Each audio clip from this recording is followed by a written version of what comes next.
Hello student, कल हमने पढ़ा था कोरोना। ठीक, कोरोना के बारे में पढ़ा था। कोरोना क्या होता है और कैसे वह उत्पन्न होता है। ठीक, उसका फॉर्मेशन कैसे होता है। ठीक, और कोरोना को प्रभावित करने वाले कारक भी पढ़े थे कि किन किन चीज़ों से कोरोना पर इफ़ेक्ट पड़ता है। तो तुम्हारे जो मल्टीपल चॉइस क्वेश्चन आएंगे, MCQs आएंगे पेपर में, वो इसी पे जितना पढ़ाया उन्हीं उसी थ्योरी में से बनेंगे। जैसे कोरोना से बन सकते हैं कि भाई कोरोना में निम्नलिखित में से कौन सा कलर उत्पन्न होता है या कौन सी नॉइस उत्पन्न होती है। तो 4 ऑप्शन में एक ऑप्शन तुम्हारा दिया होगा कि भाई जामुनी कलर उत्पन्न होता है या हिसिंग नॉइस उत्पन्न होती है।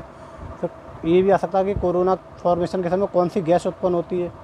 तो इस तरीके से क्वेश्चन बनते हैं। ठीक, कोरोना को इनमें से कौन सा कारक कोरोना को प्रभावित करता है। ठीक, तो इसी तरीके से हम आज पढ़ेंगे कोरोना को कम करने की विधियाँ। तो कोरोना के ऊपर अगर MCQ आए तो ये भी आ सकता है कि भाई निम्नलिखित में से कोरोना को कम करने की कौन सी विधि है। तो वैसे दो हम विधि पढ़ते हैं, चालकों के बीच की दूरी बढ़ाकर और मोटे चालकों का यूज़ करके। ठीक, तो ऑप्शन में इनमें से कोई एक आ सकता है। ठीक है, तो इसी तरीके से तुम्हारे MCQs बनेंगे। थ्योरी पढ़ लोगे तो तुम्हें कोई दिक्कत नहीं होगी, MCQs में आराम से कर दोगे। ठीक, देखते ही आंसर लगा दोगे। थ्योरी अगर तुम्हारी इस वीडियो लेक्चर को देख लोगे, सही से समझ के पढ़ लोगे, तो MCQs तुम्हारे सामने आएंगे। सामने आते ही तुम टिक कर दोगे। ठीक है, 50 क्वेश्चन होंगे 90 मिनट में, आधे घंटे में कर दोगे तुम। ठीक, अगर सही से पढ़ लोगे थ्योरी 50 क्वेश्चन, कोई दिक्कत नहीं है। एक 30 सेकंड भी नहीं लगेंगे एक क्वेश्चन को करने में, 30 सेकंड से भी कम। भाई देखते ही लगा दोगे, जाहिर सी बात है। 10-15 सेकंड लगेंगे। तो आज हम पढ़ेंगे कोरोना को कम करने की विधियाँ। ठीक, तो कोरोना को कम करने की 2 विधियाँ पढ़ते हैं। पहले है चालकों के बीच की दूरी बढ़ाकर, दूसरा मोटे चालकों का यूज़ करके। ठीक, तो चलिए पहला देखते हैं हम, चालकों के बीच की दूरी बढ़ाकर। ठीक, हम जानते हैं कि कोरोना इफेक्ट चालकों के बीच की दूरी के व्युत्क्रमानुपाती होता है। हमें मालूम है जो चालक होते हैं, ट्रांसमिशन लाइन के जो ओवरहेड लाइन के चालक जो होते हैं, उनके बीच की दूरी के ये क्या होता है, व्युत्क्रमानुपाती होता है। कल हमने देखा था क्या क्या चीज़ इफेक्ट डालती है। तो ये देखा था कि कोरोना चालकों के बीच की दूरी के व्युत्क्रमानुपाती होता है। अब अगर हम क्या करें, चालकों के बीच की दूरी बढ़ा दें, चालकों के बीच की दूरी को हम अगर इंक्रीज़ कर दें तो कोरोना जाहिर सी बात है कम हो जाएगा। ठीक, और अगर इसको कम कर देंगे और जितनी है उससे भी ज़्यादा कम कर देंगे तो कोरोना बढ़ जाएगा। ठीक, तो ये क्वेश्चन भी आ सकता है भाई कि चालकों के बीच की दूरी को बढ़ाकर कोरोना पर क्या इफेक्ट पड़ेगा। तो 4 ऑप्शन आ सकते हैं। पहला होगा कि भाई कोरोना बढ़ जाएगा, दूसरा होगा कोरोना कम हो जाएगा, तीसरा होगा कि कोरोना पर कोई इफेक्ट नहीं पड़ेगा, चौथा होगा इनमें से कोई नहीं। तो कुछ भी आ सकता। ठीक है, तो इनसे रिलेटेड क्वेश्चन में कुछ भी आ सकता है। ठीक है, तो हमें मालूम है कि कोरोना इफेक्ट जो होता है चालकों के बीच की दूरी के व्युत्क्रमानुपाती होता है। इसलिए चालकों के बीच की दूरी को बढ़ाने से कोरोना को कम किया जा सकता है। ठीक, अगर चालकों के बीच की दूरी बढ़ा दें तो कोरोना हमारा कम हो जाएगा, या फिर अगर घटाएंगे तो और बढ़ जाएगा कोरोना। ठीक, कोरोना ये अलग चीज़ है, वो कोरोना जो चल रहा है वो कोरोना नहीं है ये। ठीक है, तो कोरोना को ऐसे कम किया जा सकता है। और इंसानों के बीच भी कोरोना कैसे कम किया जा सकता है। भाई दो इंसान हैं, उनके बीच की दूरी बढ़ा दो, सोशल डिस्टेंसिंग मेंटेन करके कर सकते हैं ना हम कोरोना को कम। तो ऐसे ही चालकों के बीच की दूरी मेंटेन करके हम कोरोना को कम कर सकते हैं। ऐसे ही भाई इंसानों के बीच की दूरी को हम मेंटेन करके कोरोना को इफेक्ट को कंट्रोल कर सकते हैं, जो हमारा कोरोना चल रहा है। ठीक, तो वहाँ भी इंसानों के बीच की दूरी को मेंटेन करके कोरोना कम किया जा सकता है। वहाँ भी इंसानों के बीच की दूरी जितनी बढ़ाओगे कोरोना उतना ही कम होगा, और यहाँ भी चालकों के बीच की दूरी जितनी बढ़ाओगे कोरोना उतना ही कम होगा। ठीक, तो इस एग्जाम्पल से तुम आप ये याद रख सकते हो कि चालकों के बीच की दूरी बढ़ाने से कोरोना पर क्या इफेक्ट पड़ता है। जैसे इंसानों के बीच की दूरी बढ़ाने से कोरोना जो चल रहा है इस समय वायरस वो कम हो जाएगा, ऐसे ही चालकों के बीच की दूरी बढ़ाकर ये कोरोना इफेक्ट ट्रांसमिशन लाइन में जो होता है वो कम हो जाएगा। ठीक है, उम्मीद है कि समझ में आया होगा ये। तो इसको भूलना मतलब इसी से याद रखना, इसी से रिलेट करके याद रखना, तो ये याद रहेगा कि चालकों के बीच की दूरी बढ़ाने से कोरोना पर हम कम कर सकते हैं कोरोना को। ठीक, दूसरा है मोटे चालकों का यूज़ करके। ठीक, मोटे चालकों का यूज़ करके भी कोरोना को कम किया जा सकता है। देखते हैं, मोटे चालकों का यूज़ करके उन पर आरोपित वोल्टेज का मान कम हो जाता है। ठीक है भाई, हम वोल्टेज हमने देखा था कि हाई वोल्टेज ट्रांसमिशन के लाभ क्या थे, कि हमारा क्रॉस सेक्शन एरिया जो है कंडक्टर का कम हो रहा था, कंडक्टर मटेरियल की बचत हो रही थी। इसीलिए तो हाई ट्रांसमिशन लाइन में हाई वोल्टेज ट्रांसमिशन लाइन का यूज़ करते थे हम, ठीक। तो अगर हम क्या करेंगे, अब हम चालक की एरिया बढ़ा देंगे, अगर उसका क्रॉस सेक्शनल एरिया बढ़ा देंगे, मोटे चालक अगर यूज़ करेंगे तो जाहिर सी बात है उसका वोल्टेज जो है कम हो जाएगा, ठीक। तो मोटे चालकों का यूज़ करके उन पर आरोपित वोल्टेज का मान कम हो जाता है, क्योंकि कोरोना लाइन वोल्टेज के समानुपाती होता है। हम जानते हैं कोरोना लाइन वोल्टेज के समानुपाती होता है, ठीक है। Corona directly proportional to line voltage, जिससे मोटे चालक यूज़ करके कोरोना इफेक्ट कम हो जाता है, ठीक। अब मोटे चालक अगर यूज़ करेंगे तो लाइन वोल्टेज कम हो जाएगा, ठीक। तो लाइन वोल्टेज कम होगा तो हमारा कोरोना इफेक्ट कम हो जाएगा, ठीक है। तो यह थी हमारे कोरोना को कम करने की विधियाँ, ठीक। अब नेक्स्ट टॉपिक हमारा हम पढ़ेंगे, नेक्स्ट टॉपिक है हमारा इकोनॉमिक्स प्रिंसिपल ऑफ ट्रांसमिशन, ठीक है। नेक्स्ट टॉपिक है हमारा ट्रांसमिशन सिस्टम में इकोनॉमिक्स प्रिंसिपल ऑफ ट्रांसमिशन, ठीक है। तो नेक्स्ट हम ये पढ़ेंगे, ठीक। ये बहुत इंपॉर्टेंट टॉपिक है, ठीक। ये बहुत काम आएगा आपके, इकोनॉमिक्स प्रिंसिपल ऑफ ट्रांसमिशन, ठीक। तो इसमें इकोनॉमिक्स प्रिंसिपल में हमारा केल्विन्स लॉ, केल्विन का नियम, ठीक है। इकोनॉमिक्स प्रिंसिपल ऑफ ट्रांसमिशन में केल्विन का नियम है। इस केल्विन के नियम को हम पढ़ेंगे, देखेंगे कि ये केल्विन क्या कहना चाह रहे हैं और किन किन चीज़ों को हम इसमें कंसीडर करते हैं, ठीक। इकोनॉमिक्स का मतलब है हमारे जो जितने हमारा इसमें खर्चा आ रहा है, जितनी कॉस्ट आ रही है, उससे रिलेटेड है ये प्रिंसिपल, ठीक है। तो देखते हैं केल्विन क्या कह रहे हैं। इसमें केल्विन का नियम है, एक केल्विन ने जो है ये दिया था, इकोनॉमिक्स प्रिंसिपल ऑफ ट्रांसमिशन दिया था, ठीक। देखते हैं क्या है ये केल्विन लॉ। ट्रांसमिशन लाइन की टोटल कॉस्ट का मुख्य भाग, जो ट्रांसमिशन लाइन की जो टोटल कॉस्ट आ रही है उसका मेन जो पार्ट है, कंडक्टर के साइज़ पर निर्भर करता है, ठीक है। जो हमने पहले भी हम पढ़ चुके हैं, हाई वोल्टेज ट्रांसमिशन का यूज़ क्यों करते हैं, क्योंकि कंडक्टर का साइज़ कम हो जाता है। जो ट्रांसमिशन लाइन है इसमें सबसे ज़्यादा जो कॉस्ट जो आती है ना, वो कंडक्टर की कॉस्ट आती है, ठीक है। सबसे ज़्यादा ट्रांसमिशन लाइन में कंडक्टर की कॉस्ट सबसे ज़्यादा अहम होती है, सबसे ज़्यादा मेन होती है। और डिस्ट्रीब्यूशन लाइन में जो है ट्रांसमिशन होता है ना, जो डिस्ट्रीब्यूशन ट्रांसफार्मर होता है, उसकी कॉस्ट मेन होती है, ठीक। तो ट्रांसमिशन लाइन की कॉस्ट का मुख्य भाग कंडक्टर के साइज़ पर निर्भर करता है, ठीक। इसलिए यह ज़रूरी है कि कंडक्टर के सही साइज़ की गणना की जाए, ठीक है। तो इस केल्विन ने क्या करा, कंडक्टर के साइज़ की गणना करी थी कि कैसे साइज़ होना चाहिए, ठीक है। समझ में आ गई बात।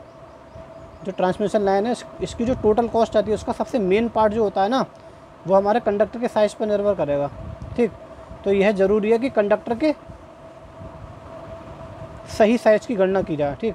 एकदम एक्यूरेट, बढ़िया, एकदम सही साइज़ की गणना की जाए कि हमारे कॉस्ट कम से कम हो, ठीक।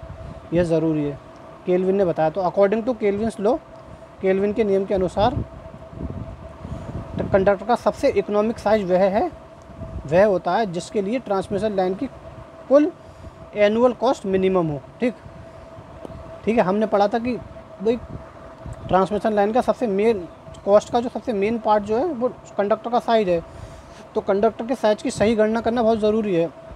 फिर केल्विन ने बताया कि कंडक्टर का सबसे इकोनॉमिकल साइज़, सबसे अच्छा साइज़, सबसे सस्ता जो साइज़ पड़ेगा, इकोनॉमिकल साइज़, वह होता है जिसके लिए ट्रांसमिशन लाइन की कुल वार्षिक कॉस्ट, मतलब कुल एनुअल कॉस्ट मिनिमम हो, सबसे कम हो, ठीक है। अकॉर्डिंग टू केल्विन ने यह बताया कि कंडक्टर का सबसे इकोनॉमिकल साइज़ वह होगा जिसके लिए ट्रांसमिशन लाइन की टोटल एनुअल कॉस्ट जो है मिनिमम हो, ठीक। ये हमारे केल्विन ने बताया। चलिए आगे देखते हैं। ट्रांसमिशन लाइन की टोटल एनुअल कॉस्ट को ब्रॉडली दो भागों में बांटा जा सकता है, ठीक है। इसको क्या है, ट्रांसमिशन लाइन की जो टोटल एनुअल कॉस्ट आती है, वार्षिक जो व्यय आता है, उसको हम दो भागों में बांट सकते हैं। पहला भाग है हमारा annual charge on capital outlay, ये होती है फिक्स कॉस्ट, इसको बोलते हैं फिक्स कॉस्ट, ठीक। Annual charge on capital outlay, जो कैपिटल आउटले पूरा है उसका जो एनुअल चार्ज आता है एक तो इसमें बांटा जा सकता है जिसको फिक्स कॉस्ट भी कहते हैं, और दूसरा दो भागों में बांट सकते हैं ना, तो एक तो ये हो गया, दूसरा annual cost of energy waste in conductor, इसको रनिंग कॉस्ट बोलते हैं। ठीक, तो हम दो भागों में बांट सकते हैं ट्रांसमिशन लाइन की टोटल एनुअल कॉस्ट को, पहला फिक्स कॉस्ट या फिर annual charge on capital outlay, जो कैपिटल आउटले पूरा हमारा होता है जो हम डिज़ाइन करते हैं लाइन, ठीक, जिसको फिक्स कॉस्ट बोलते हैं, एक इसमें बांटा जा सकता है। दूसरा annual cost of energy waste in conductor, conductor में जो एनर्जी वेस्ट हो रही है उसकी एनुअल कॉस्ट, जिसको रनिंग कॉस्ट बोलते हैं। ठीक, तो इन दो कॉस्ट में ट्रांसमिशन लाइन की टोटल एनुअल कॉस्ट को बांटा जा सकता है। ठीक, अब हम इनको एक एक करके पढ़ेंगे। ठीक, तो पहले ही पढ़ेंगे annual charge on capital outlay, fix cost, fix cost. ठीक, ओवरहेड लाइन में ये फिक्स कॉस्ट होती क्या है, ठीक है, annual charge on capital outlay जो है हमारा पूरा, या फिर फिक्स कॉस्ट ये क्या होती है, इसको हम पढ़ेंगे। ठीक, तो ओवरहेड लाइन में सपोर्ट, जो सपोर्ट होते हैं हमारे, जैसे पोल हो गए, टॉवर हो गए, ठीक, क्रॉस आर्म, इंसुलेटर आदि की कॉस्ट तथा लाइन बिछाने की कॉस्ट पर वार्षिक ब्याज और डिप्रिसिएशन कॉस्ट को फिक्स कॉस्ट कहते हैं। डिप्रिसिएशन मतलब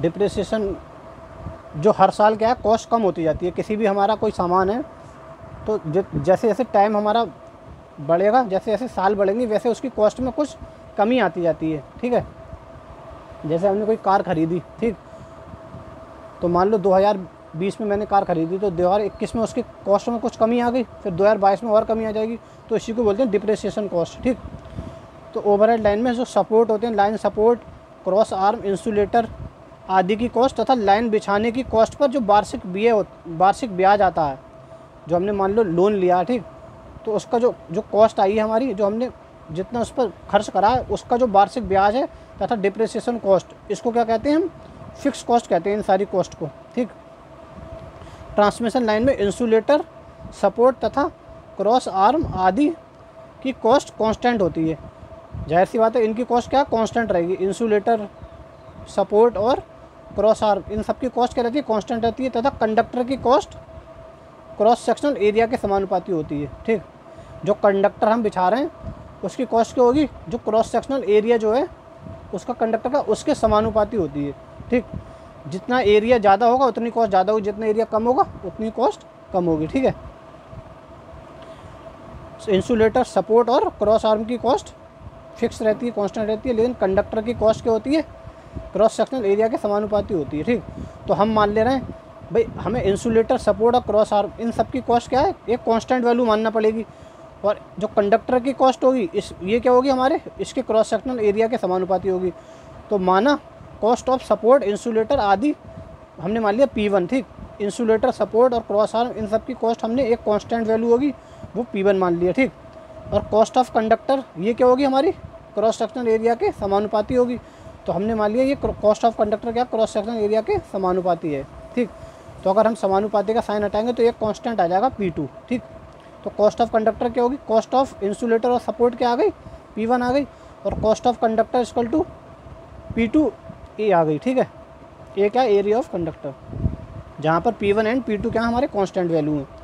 तो टोटल एनुअल कॉस्ट हमारी क्या आ गई, जो कैपिटल आउटले पर जो टोटल एनुअल कॉस्ट या फिक्स कॉस्ट है वो हमारी क्या आ गई, P1, इन दोनों को जोड़ देंगे ना भाई, लाइन सपोर्ट की कॉस्ट और कंडक्टर की कॉस्ट, यही तो होगी पूरी टोटल आउटले की कॉस्ट। ठीक है, तो P1 और इसको जोड़ देंगे, ये हमारी क्या आ गई, टोटल एनुअल कॉस्ट आ गई या फिक्स कॉस्ट आ गई। ठीक, P1 प्लस P2A। ठीक है, अब नेक्स्ट देखेंगे दूसरी कॉस्ट क्या थी हमारी, annual cost of energy waste. ठीक है, या रनिंग कॉस्ट भी बोलते हैं इसको। ठीक, ये देखते हैं क्या होती है। ट्रांसमिशन लाइन में कंडक्टर के रेजिस्टेंस के कारण लाइन में I² लॉस होती हैं, जो कंडक्टर के क्रॉस सेक्शनल एरिया के इन्वर्सली प्रोपोर्शनल होती हैं। ठीक है, हमें मालूम है भाई ट्रांसमिशन लाइन में जो करंट फ्लो होती है फिर उसका एक रेजिस्टेंस होता है जिसके कारण उसमें I² लॉस होती है। यह लॉस क्या होती है, कंडक्टर के क्रॉस सेक्शनल एरिया के इन्वर्सली प्रोपोर्शनल होती है। क्यों, अभी देखते हैं क्यों होती हैं। जो लाइन लॉसेस क्या होती हैं, I²R ये होती हैं इसके समानुपाती, और R इक्वल टू हमें मालूम है भाई करंट तो हमारी फ्लो हो रही है हमने मान लिया, और ये हमारी क्या है, मान लिया लाइन लॉसेस हमारी R के समानुपाती हैं, रेजिस्टेंस के समानुपाती हैं। ठीक, इसके कारण तो हो रही हैं। ठीक, करंट तो हमारी हमेशा फ्लो हो रही है। ठीक, तो इसके मेनली इसके कारण उत्पन्न हो रही हैं। तो इसकी वैल्यू क्या होती है, रो एल अपॉन ए। तो एरिया के क्या हो गई ये, विद कोणानुपाती हो गई लाइन लॉस, ठीक है। तो एरिया के विद कोणानुपाती होती है हमारी लाइन लॉसेस, ठीक है। तो टोटल एनुअल कॉस्ट हमारी एनर्जी वेस्ट पर क्या आ गई, inversely proportional to area of conductor, ठीक। तो हमने मान लिया annual cost of energy waste या रनिंग कॉस्ट क्या होगी हमारी। अब जो साइन हटाएंगे प्रोपोर्शनल का तो एक कांस्टेंट आ जाएगा P3, तो रनिंग कॉस्ट टोटल आ जाएगी P3 अपॉन ए, ठीक है। इसको इक्वेशन 4 मान लिया, ठीक। फ्रॉम इक्वेशन 1 वो 3 एंड 4, तो टोटल कॉस्ट क्या आ गई, हमने कॉस्ट टोटल जो एनुअल कॉस्ट आ रही थी उसको दो भागों में बांटा था, फिक्स कॉस्ट और रनिंग कॉस्ट। तो अब टोटल कॉस्ट क्या होगी, दोनों को जोड़ देंगे, फिक्स कॉस्ट को और रनिंग कॉस्ट को हमने जोड़ दिया, तो ये हमारी टोटल कॉस्ट आ गई। अब केल्विन ने क्या बताया था कि भाई हमारे इकोनॉमिकल साइज कंडक्टर का क्या होगा जिसके लिए हमारी टोटल कॉस्ट क्या हो, मिनिमम हो। भाई एक अकॉर्डिंग टू केल्विन, देखो केल्विन ने ये तो बताया, according to Kelvin's law conductor का सबसे इकोनॉमिकल साइज वह होता है जिसके लिए ट्रांसमिशन लाइन की कुल एनुअल कॉस्ट मिनिमम हो। तो कुल एनुअल कॉस्ट हमने निकाल ली, कुल एनुअल कॉस्ट हमारी क्या थी, ये आई है टोटल एनुअल कॉस्ट, ठीक। अब ये मिनिमम कब होगी, मिनिमम क्या होगी, जब हम इसका डिफ्रेंशिएशन करेंगे वो जीरो के बराबर करेंगे तो ये हमारी मिनिमम कॉस्ट आ जाएगी, ठीक है। तो चलो इसका डिफ्रेंशिएशन करते हैं टोटल कॉस्ट का, और ये जीरो के बराबर रखते हैं, तभी तो मिनिमम कॉस्ट आएगी, तभी तो इकोनॉमिकल साइज हमारा कंडक्टर का पता चलेगा अकॉर्डिंग टू केल्विन्स लॉ। चलिए इसका हम ए के रिस्पेक्ट में डिफ्रेंशिएशन करते हैं, ठीक। हमने इसको अलग अलग कर लिया, इसका ज़ीरो हो जाएगा, देखो इसका क्या हो जाएगा P2 आ जाएगा, और इसका क्या आ जाएगा हमारा ये P3 अपॉन है ना, तो ये ऊपर जाएगा तो ये क्या आ जाएगा माइनस की 1 हो जाएगी इसकी पावर, तो इसकी वैल्यू आ जाएगी हमारी माइनस का P3 अपॉन ए स्क्वायर, ठीक, इक्वल टू 0। तो टोटल हमारा क्या होगा P2 minus P3 upon A square equal to 0। तो P2 इक्वल टू क्या आ गया, P3 अपॉन ए स्क्वायर, या फिर P2A equal to P3 upon ए, ये आ गया, ठीक। ठीक, इसका मतलब वेरिएबल हमारा कंडक्टर का मिनिमम साइज कब होगा, जब हमारी वेरिएबल कॉस्ट क्या होगी, annual cost of energy waste के बराबर होगी, ठीक। बात समझ में आ गई। Variable part of annual cost का वेरिएबल पार्ट हमारा annual cost of energy waste के बराबर होगी, तब हमारा कंडक्टर का सबसे मिनिमम साइज होगा वह कंडक्ट के, ठीक है। जब हमारी हमारा कंडक्टर का मिनिमम सबसे इकोनॉमिकल साइज कौन सा होगा, जिसके लिए variable part of annual cost किसके बराबर होगी, annual cost of energy waste के बराबर होगी, वह हमारा सबसे इकोनॉमिकल साइज होगा कंडक्टर का, ठीक। अब इसका एक ग्राफ बना हुआ है, ये देखते हैं, ठीक है। तो ये क्या था हमारा, ये हमारी कौन सी कॉस्ट थी, ये हमने मान लिया हमारी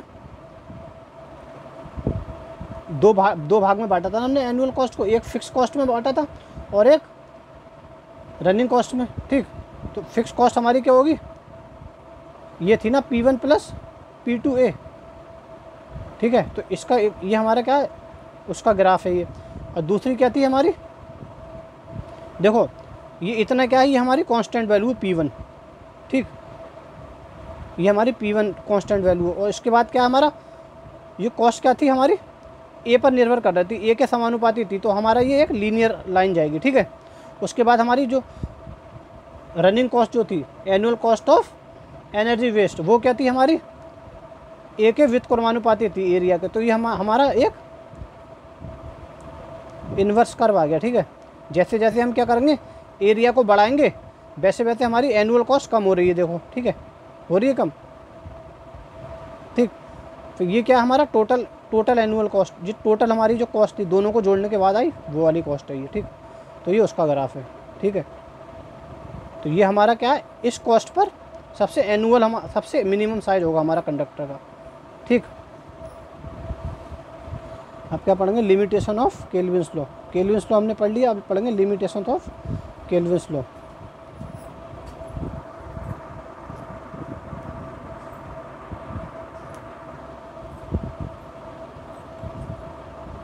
लिमिटेशन ऑफ केल्विन्स लॉ।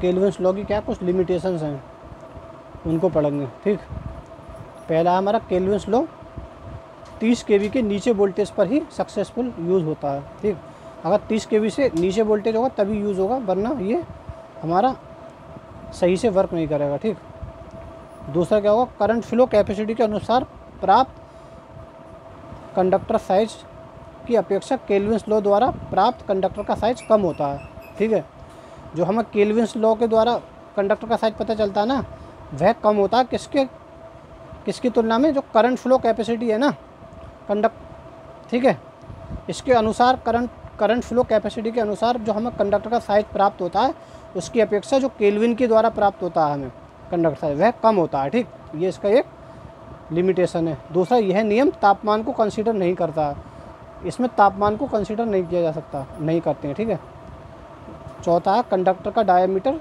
कम होने के कारण कोरोना इफेक्ट अधिक होता है। और इसमें क्या, कंडक्टर का डायमीटर कम करते हैं तो जाहिर सी बात है कंडक्टर का डायमीटर कम होगा तो कोरोना इफेक्ट हमारा अधिक हो जाएगा। पांचवा लिमिटेशन है, इस नियम से प्राप्त कंडक्टर की मोटाई कम होने के कारण कंडक्टर फुल लोड या एक्स्ट्रा लोड पर लाइन में अधिक ड्रॉप होता है। ठीक है, और वोल्टेज रेगुलेशन बढ़ जाता है, मतलब ख़राब हो जाता है। ठीक, इस नियम से प्राप्त कंडक्टर की मोटाई कम होती है। ठीक, जिसके कारण क्या होता है, कंडक्टर फुल लोड या एक्स्ट्रा लोड पर लाइन में वोल्टेज ड्रॉप अधिक होता है। ठीक है, जिससे वोल्टेज रेगुलेशन बढ़ जाएगा। ठीक, तो ये थे हमारे केल्विन्स लॉ के कुछ लिमिटेशन। ठीक, तो आज हम इतना ही पढ़ेंगे, कल हम पढ़ेंगे केल्विन्स लॉ में जो मॉडिफिकेशन हुआ। ठीक, मॉडिफिकेशन इन केल्विन्स लॉ। ठीक, चलिए।